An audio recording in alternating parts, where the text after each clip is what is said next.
आवाज़ जो लौट आई, एक गूंगी लड़की की हिम्मत, सपनों और आत्मविश्वास पर आधारित कहानी।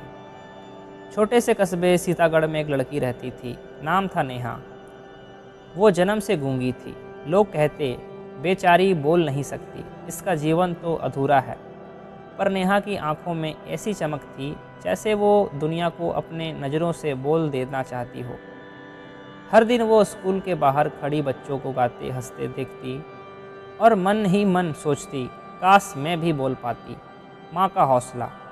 नेहा की माँ एक दर्जनी थी। सिलाई करते हुए हमेशा नेहा से कहती, बेटी आवाज़ ज़रूरी नहीं होती, दिल की बात अगर सच्ची हो तो दुनिया सुनती है।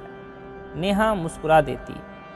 वो कागज़ पर छोटी छोटी कविताएं लिखती और उन्हें माँ के तकिए के नीचे रख देती। माँ हर सुबह उठती और पढ़ती, माँ आज सूरज ने मुझसे कहा मैं भी चमक सकती हूँ। स्कूल की शुरुआत। एक दिन गांव में एक नया स्कूल खुला। प्रधानाचार्य विनोद सर ने कहा, हम हर बच्चे को मौका देंगे, चाहे वो बोल सके या नहीं। नेहा की माँ ने उसे स्कूल में दाखिला दिला दिया। पहले दिन बच्चे हंसने लगे, ये बोलेगी कैसे? मैडम, इसे समझ में आता भी है क्या? नेहा की आंखों में आंसू आ गए, पर उसने जवाब में बस मुस्कुराया। विनोद सर बोले, बोलने की नहीं, समझने की ताकत होनी चाहिए। नेहा की पहचान। धीरे धीरे नेहा ने इशारों की भाषा में सबको अपना बना लिया। वो हर दिन ब्लैक बोर्ड पर सुंदर ड्राइंग बनाती।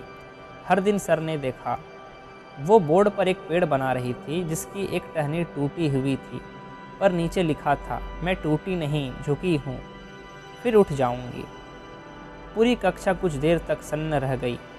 उस दिन सबको पहली बार एहसास हुआ, नेहा की खामोशी में भी आवाज़ है। प्रतियोगिता की चुनौती। स्कूल में वार्षिक समारोह था। विनोद सर ने घोषणा की, इस बार कविता प्रतियोगिता में नेहा भी भाग लेगी। सभी चौंक गए। किसी ने कहा, सर वो तो बोल नहीं सकती। सर मुस्कुराएं, बोलना ज़रूरी नहीं, महसूस कराना ज़रूरी है। नेहा ने पूरी रात लिखना शुरू किया। वो लिखती रही, मिटाती रही, फिर आखिरकार उसकी कविता तैयार हुई। नाम था माँ की आवाज़। माँ ने उसे देखा और आंसू पोंछते हुए कहा, बेटी आज तेरा हर शब्द दुनिया सुनेगी। प्रतियोगिता का दिन। स्टेज पर सन्नाटा था। नेहा आई, हाथों में स्लेट और मार्कर लेकर। उसने बोलने के बजाय इशारों से कविता सुनाई और स्क्रीन पर शब्द उभरते गए। जब मैं नहीं बोल पाई तो माँ ने मेरी आंखों में बोली थी। जब सबने कहा यह चुप है, तब माँ ने कहा यह सुन रही है। मेरी आवाज़ लौट आई, माँ की दुआओं में छुपी हुई। पूरा हॉल तालियों से गूंज उठा। कुछ लोग रो पड़े। पहली बार नेहा की खामोशी ने सबसे ज़्यादा कहा। सम्मान। उस दिन नेहा को सर्वश्रेष्ठ प्रस्तुति पुरस्कार मिला। विनोद सर ने मंच पर कहा, आज इस लड़की ने हमें सिखाया कि आवाज़ सिर्फ गले से नहीं निकलती, वो दिल से भी सुनाई देती है। नेहा की माँ ने बेटी को गले से लगाया। बेटी तूने दुनिया को सुना दिया कि मौन भी बोलता है। कुछ साल बाद नेहा बड़ी हुई और साइन लैंग्वेज टीचर बनी। अब वो उन बच्चों को सिखाती थी जो बोल नहीं पाते थे। क्लासरूम की दीवार पर उसने लिखा था, जिसे भगवान ने आवाज़ नहीं दी, उसे हिम्मत ज़रूर दी है।